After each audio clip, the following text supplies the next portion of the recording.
Our lessons are short and effective. زموږ درسونه لنډ او ګټور دي. دوهمه جمله Let's start today's lesson now. راځئ د نن ورځې درس پیل کړو. دریمه جمله This channel makes learning simple. دا چینل زده کړه اسانه کوي. څلورمه جمله You will learn step by step here. دلته به ته ګام پر ګام زده کړه وکړې. پنځمه جمله Can you help me? ته راسره مرسته کولی شې؟ Yes, sure. هو حتما. شپږمه جمله Can I sit here? دلته کېنستلی شم؟ Yes, you can. مقصد یې هو کېنستلی شې. اوومه جمله Where are you from? ته له کوم ځای څخه یې؟ I am from Afghanistan. زه له افغانستان څخه یم.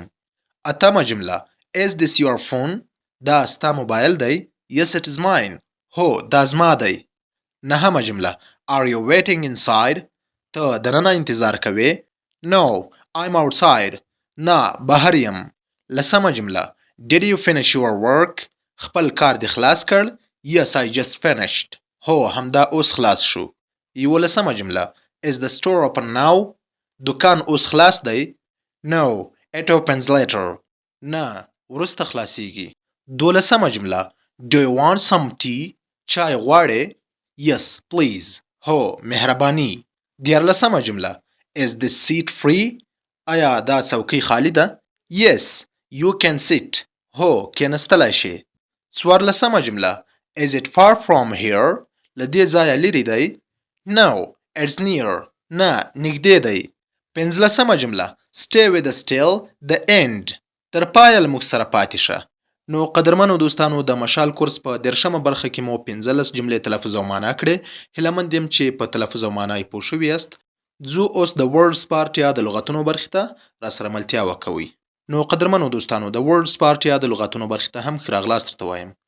دا چې د ورډز پارت یا د لغتونو په برخه کې به موږ او تاسو 13 لغتونه تلفظ او معنا کوو. راسره پاتې شئ. لومړی لغت بوک کتاب. دوهم پین قلم. دریم چیر څوکۍ. څلورم ټیبل میز. پنځم بیگ بکس یا بکسه. شپږم لغت ته راشئ شوز بوټان. اووم وینډو کړکۍ. اتم لغت ته راشئ ډور دروازه. نهم لغت ته راشئ نوټ بوک د یادښت کتابچه. لسم لغت ته راشئ پنسل رنګه قلم. نو قدرمنو دوستانو په لومړني لاین کې مو لغتونه تلفظ او معنا کړل.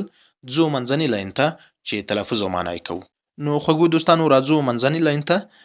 یوه یادونه باید وکوو چې که مو زموږ د مشال کورس د یوټیوب چینل سبسکرایب کړی نه وي کولی شئ چې د سبسکرایب تڼۍ در سره کلیک کړئ ترڅو زموږ هره نوې درسي اپلوډ شوې ویډیو ستاسو مخې ته راشي. راځو په منځني لاین کې لومړني لغت ته وګورئ فون موبایل. دوهم لغت ته راشئ په منځني لاین کې واټر اوبه. دریم لغت ته راشئ فود خواړه. څلورم لغت ته راشئ کلوتس کالي. پنځم لغت ته راشئ منځني لاین کې هیټ خولۍ. شپږم لغت ته راشئ کلاک ساعت. اووم لغت ته راشئ کی کلي. اتم لغت ته راشئ والټ بټوه. نهم لغت ته راشئ په منځني لاین کې بیک پیک کمره بکس. لسم لغت ته راشئ سن ګلاسز د لمر شیشې. نو قدرمنو دوستانو د منځني لاین لغتونه هم تلفظ او معنا شول. ځو اخیرني لاین ته راسره پاتې شئ. نو خوږو دوستانو په اخیرني لاین کې اول لغت ته وګورئ کار موټر. دوهم لغت ته راشئ بایک بایسایکل. دریم لغت ته راشئ بس پخپله بس ته وایي. څلورم لغت ته راشئ روډ لار. پنځم لغت ته راشئ مارکیټ بازار. شپږم لغت ته راشئ په اخیرني لاین کې سکول مکتب. اووم لغت ته راشئ ټیچر ښوونکی. اتم لغت ته راشئ سټوډنټ زده کوونکی. نهم لغت ته راشئ فرینډ ملګری. لسم لغت ته راشئ فیملی کورنۍ. نو قدرمنو دوستانو دا وه د ورډز پارت یا د لغتونو برخه چې تاسو ته مو تلفظ او معنا کړه. هیله مند یم چې په تلفظ او معنا یې پوه شوي یاست. ځو اوس د ګرامر پارت یا ګرامر برخې ته راسره ملتیا وکوئ. نو قدرمنو دوستانو د ګرامر پارت یا ګرامر برخې ته هم ښه راغلاست درته وایم. د ګرامر پارت یا ګرامر په برخه کې به نن د ګرامر ټاپک کوېسچنز with WH words څه څوک یا چیرته او همداسې نورې برخې مطالعه کوو. لومړی راځو د WH questions definition یا تعریف کوو. هغه کلمې دي چې د پوښتنې کولو لپاره کارول کیږي. WH words دا موږ ته د ځواب ډول معلوموي. څوک، څه، کله، چیرته، ولې، څنګه، همداسې نورې پوښتنې. نو دغه برخې موږ تاسو ته راخیستې دي ترڅو تاسو ته یې تلفظ او معنا کړو او په ګرامري برخه کې تر ډیره ورسره بلد شئ. راځو په شین رنګ باندې تاسو وینئ چې هو لیکل شوي. لومړی د هو په اړه باندې خبره کوو. د کس یا خلکو په اړه پوښتنه کوي. Who is your teacher؟ یعنی ستا ښوونکی څوک دی؟ Who called you؟ چا درته زنګ وواهه؟ نو دغه ټولې پوښتنې دي چې د هو په کلمه سره پیلیږي. راځو دغه ژیړ رنګ باندې چې تاسو وینئ لاندې مو درته لیکلي دي what، یعنی د شیانو، پیښو یا عمل په اړه پوښتنه کوي. دلته موږ تاسو ته مثال راخستی. What is this؟ دا څه دي؟ یا What are you doing؟ ته څه کوې؟ نو دغه پوښتنې دي چې په what باندې پیلیږي.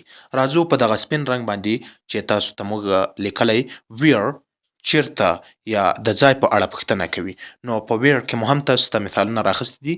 Where do you live؟ ته چیرته اوسیږې؟ یا where is the shop؟ یعنی دکان چیرته دی؟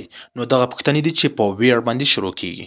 راځو له همدې چوکاټ سره په څنګ د وای چوکاټ ته چې وای څه ته وایي د علت یا دلیل په اړه پوښتنه کوي. why are you late؟ ولې ناوخته شوې؟ یا why is she sad؟ هغه ولې خفه ده؟ نو دې ته په کتو سره همداسې نورې پوښتنې هم وای سره پیلولی شو. نو قدرمنو دوستانو هیله مند یم چې تاسو په د ګرامر پارت یا ګرامر په برخه کې د WH questions په definitions یا تعریف باندې پوه شوي یاست او تاسو بیا هم کولی شئ چې د دې موضوع اړوند په سوشل میډیا باندې لا زیاته پلټنه او سرچ وکوئ ترڅو په دې اړه تاسو لا ښه معلومات حاصل کړئ. مننه کوم کور مو ودان چې تر اوسه پورې راسره واست. زموږ د مشال کورس د 13مې برخې درس مو تر پای راسره تعقیب کړ او زموږ راتلونکي نورې تدریسي ویډیوګانې هم مه هیروئ ترڅو تاسو له نړیوالې پرمختللې انګلیسي ژبې سره پوره بلدتیا ترلاسه کړئ. دا چې ما نوردین علمدوست د مشال کورس د 13مې برخې درس تر پایه درته تلفظ او معنا کړ. هیله مند یم چې په دې تلفظ او معنا به پوه شوي یاست. نو خوږو دوستانو تر بیا چې په 14مه برخه کې ستاسو په خدمت کې حاضرېږم ماته راکړئ په همدې ځای اجازه. تاسو چې هر چیرته یاست لوی الله جل جلاله ته مسپارم. کامیاب، سرلوړي او هڅاند اوسئ.